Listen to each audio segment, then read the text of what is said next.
na upravna razmerja, ki so čez pravno gledana razmerja, pravno-pravna, med posamezniki, bodi si ljudmi, bodi si pravnimi osebami in oblastjo, naj bo ta, denimo država ali občina ali tudi nosilci javnih oblasti, recimo kakšne regulatorne agencije ali če hočete centri za socialno delo, socialni zavod in tako naprej. Sicer prva točka, katero bi rada izpostavila z vidika problematike, ampak zakaj? Ne zgolj z vidika absolutnega pesimizma, ampak najprej ozaveščanja problema, kar je, kot recimo vidimo v prekokoljkih, pogoj za začetek zdravljenja.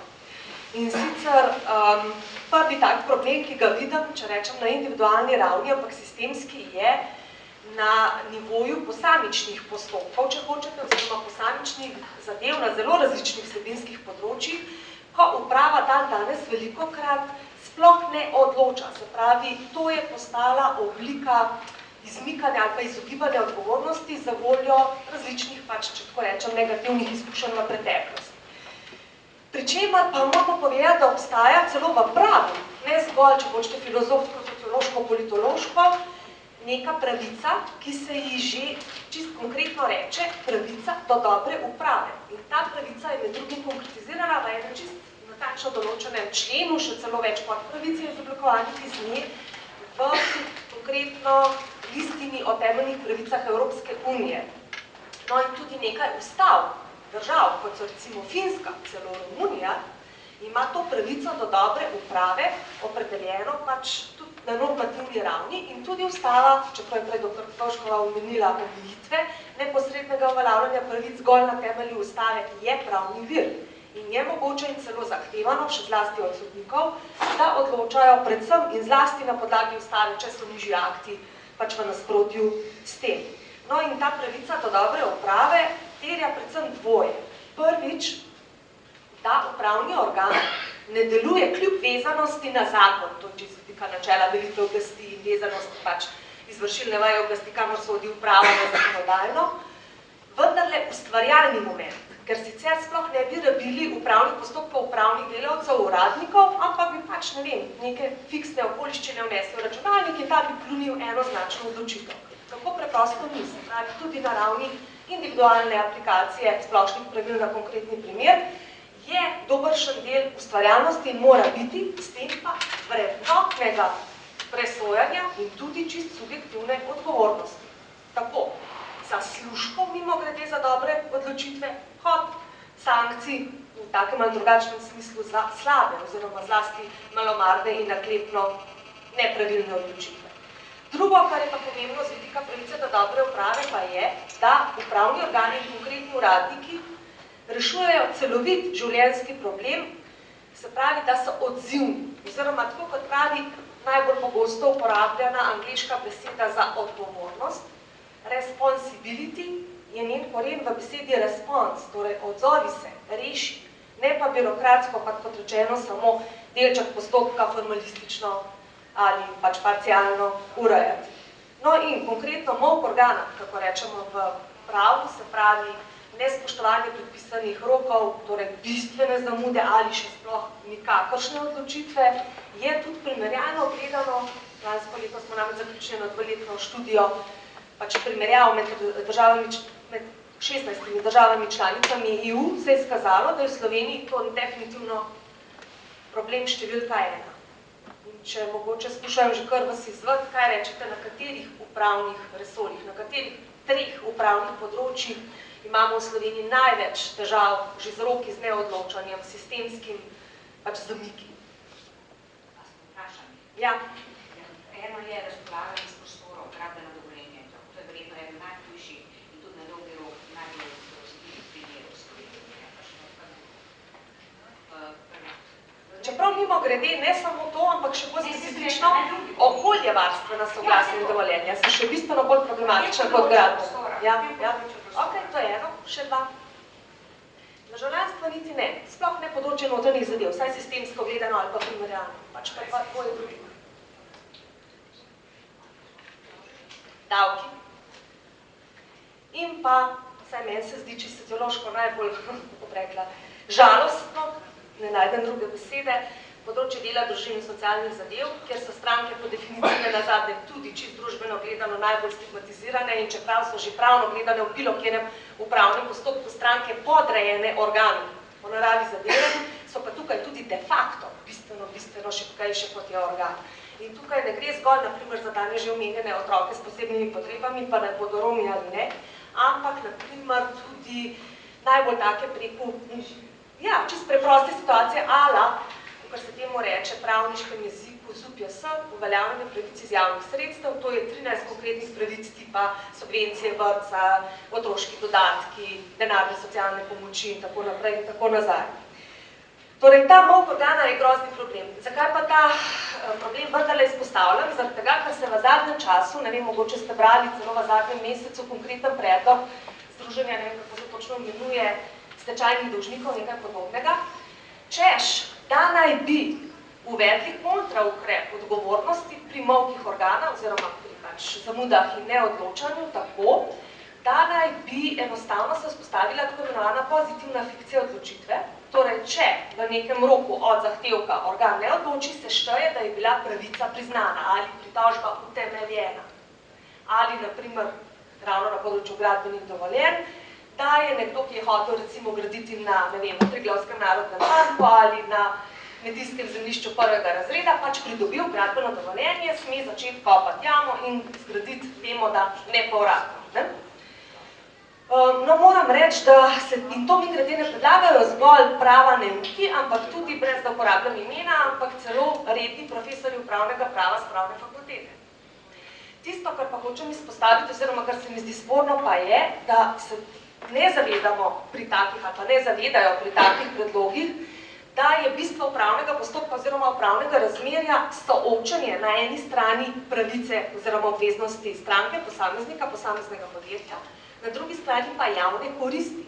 In ta javna korist ni neka, niti ne vem, vladna prioriteta, ampak je splošna družbena korist uzakonjena kot taka. In če je, denimo, na področju gradbenih dovoljenj javna korist izpolnitev takih in takih pogojev, torej recimo ne graditi najbolj tak primer na kmetijskem zemljišču, ki je pač posebej celo ustavno zaščiteno, potem je namen postopka ravno ta, da se meritorno, vsebinsko tehta in stehta kolizijo teh interesov. Če pa odločanja ni po definiciji, pa logično tudi ne more biti niti pač zaščite javnega interesa, čemur je, oziroma javne koristi, čemur je upravni postopek namenjen. Se pravi, ne drži, češ, če naj trpi stranka, ko ne spoštuje nekega roka, naj pa o nespoštovanju roka strani uprave trpi uprava, kajti ne bo trpela uprava in uradnik.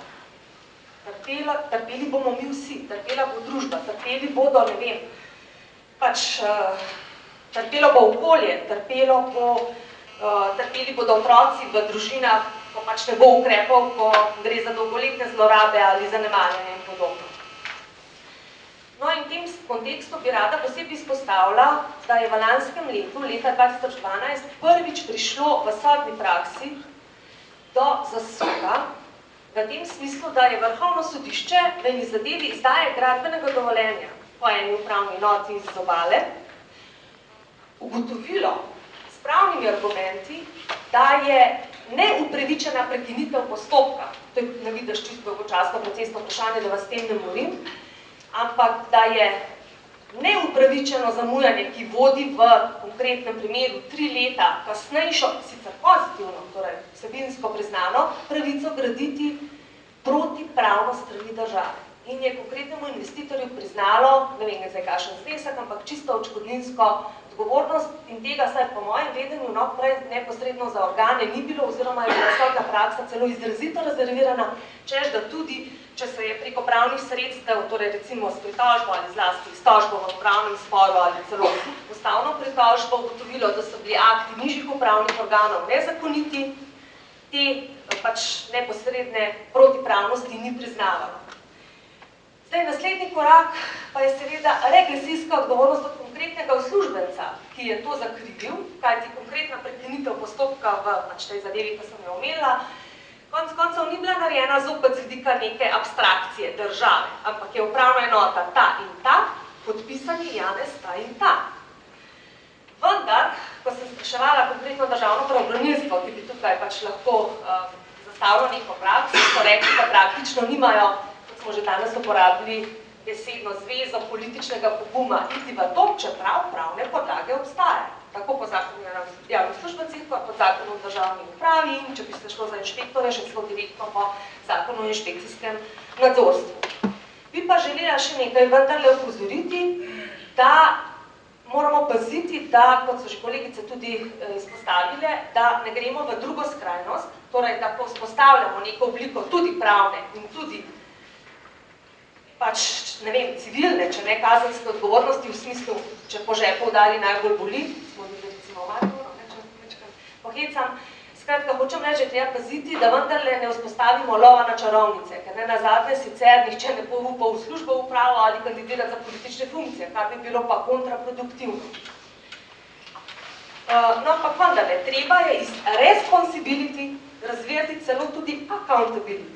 Torej, odzivati se na probleme, če pa to ne, pa najti račun, account, na osnovi katerega konkretne ljudi pač, kaj ne rečem, obsoditi, obtožiti, pač, ja, sankcionirati. Ja, tudi z vidika socialne in generalne prevencije. No, druga stvar, da ne bom predolga, pa vendarle na kratko bi le rada izpostavila, je pa sistemska oziroma na ravni splošnih razmerij, splošnih upravnih razmerih, kajti čeprav vemo, da je pravo že po definiciji statično in da se nanaša na pretekle situacije, oziroma bolje rečeno iz preteklih situacij gradi z predvidevanjem načina reševanja razmerij za bodoče, pa vendarle noben zakon ni tak kot božji, se pravi neizpodbojen, ampak je celo v kateri demokratični urejeni družbi normalno in pravilno, da se legalnost in legitimnost ujemlja. Se pravi, da zakon ni zgolj zakon, zato ker ga je pač nek formalno za to pristojen telo zakonodajalec sprejel, ampak zato, ker je tudi z vidika večine, čeprav to ni dober primer, ker ravno predpisanki večina bila za, no, ampak hočem reči, večina z vidika družbene stvarnosti tudi sprejemljiv, tudi primeren, če hočete. No, in v Sloveniji je tudi tak problem, ki se kaže že več let, pomanjkanje tako imenovane regulatorne zanke. Se pravi, če se ugotovi, bodi si na posamičnem primeru ali množičnih kršitvah, da nek predpis je pomanjkljiv, napčen, karkoli, se bodi si preveč napohitersko, tako kot z uredbo v zadnjem času o klasifikaciji zahtevnosti objektov pri gradnjah, ali pa sploh ne odzove na to družbeno stvarnost. In sicer obstaja v primerjalni ureditvi, torej v drugih državah, recimo, ne vem, na Nizozemskem imajo to zelo vzorno urejeno, tako imenovana ex ante evalvacija oziroma presoja učinkov predpisov in potem tudi post festum evalvacija, torej regulatory impact assessment. Tega v Sloveniji sploh ne delamo še več, tudi sistem zavor in ravnotežja, torej že prej omenjenega odnosa na eni strani med upravo oziroma izvršilno vejo oblasti, na drugi strani sodno, ki ne bi vsaj ex post kontrolo vršila, je šibko, oziroma sama sem bila konkretno ravno na področju že omenjenega 143. člena zakona za uravnoteženje javnih financ, prav upokojenci, zelo razočarana, kako so delovala upravna in socialna sodišča, ali recimo pri stroških regresa oziroma poti javnih službencev. Če povem samo dva primera, in sicer sistemsko se je nekaj 100 tožb v zadevi upokojencev predstavljalo oziroma odstopalo od upravnega sodišča na socialno in socialnega nazaj na upravno in se nihče ni hotel sploh izreči za pristojnega. Se pravi, so se obešali na formalnosti, namesto da bi se postopili reševanja vsebinskih vprašanj. V zvezi z stroški službenih poti uslužbencev, pa moram reči, da sem sama 6-krat prebrala, da bi ja verjela lastnim očem eno sodbo, delovnega sodišča konkretno, kjer je sodišče takole napisalo. Res, da je treba slediti navedbam tužnika, torej uslužbenca prikrajšanega, da v tem členu zakona in uredbe piše tako in bi imel prav. Vendar v duhu namena zakona, ki naj bi pa bil zgolj in samo racionalizacija javne porabe, pa je treba odločiti tako, kot izhaja iz izreka. Skratka, sodišče, ki je pravno telo, je povedalo, da je pravni argument njegovemu izreku v nasprotju, vendar je v bistvu politično, ali če hočete makroekonomski, kao bil podpora za to. Skratka, menim, da je vendarle treba začeti vzpostavljati odgovornost. Nenazadnje, poglejmo konkreten primer, ki je seveda sporen v več pogledih, ampak na Islandiji so uvedli in izvedli ne zgolj, torej zgolj obdolžitev, ampak tudi obsodbo prime ministra, se pravi predsednika vlade v zvezi z propadom bančnega sistema. In seveda je bila obsojena samo ta oseba, čeprav se je vedelo, da ni zgolj in samo ta človek odgovoren, vendar je bil namen drugje. Namen je bil v simbolnem poslanstvu družbi, tega se ne tolerira. To je naša vrednostna usmeritev. No in sama mislim, da je pa vendarle dolgoročna, pa če že hočete srednjeročna pot, zgolj gradna vrednot skozi naše mlade. Gradna vrednot odgovornosti v družbenem smislu, ker nenazadnje večina razmerij, o katerih pravzaprav danes govorimo, je zgolj delno pravno urejena in tudi zgolj delno pravno urejena more biti. Tako kot nenazadnje, če hočete zvestoba med partnerjema, pa naj bo poslovna, zasebna ali kakršnakoli, lahko samo do neke mere urejamo, se pravi izdajo ali kršitev dogovorov s pravom.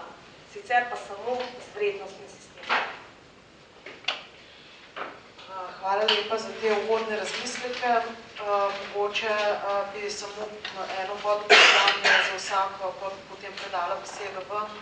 Neža, mene zanima, kako bi običajnemu človeku, torej pravnemu laiku, razložila dejstvo, da Vrhovno sodišče, torej najvišje sodišče v tej državi, ne priznava odškodnine, medtem ko neko drugo sodišče, Evropsko sodišče, priznava odškodnine.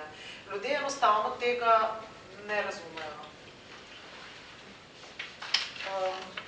Lahko. Jaz mislim, da je razlog predvsem v različnih izhodiščih. Se pravi, Evropsko sodišče je preprosto ugotovilo, da po obstoječi zakonodaji izbrisana oseba odškodnine za ta ukrep ne more dobiti in je preprosto presodilo tisto odškodnino in kazalo državi, da mora sprejeti tako zakonodajo, ki bo odškodnino omogočala tudi vsem ostalim. Se pravi, lahko bi rekli, da je bila ugotovitev precej preprosta. Seveda je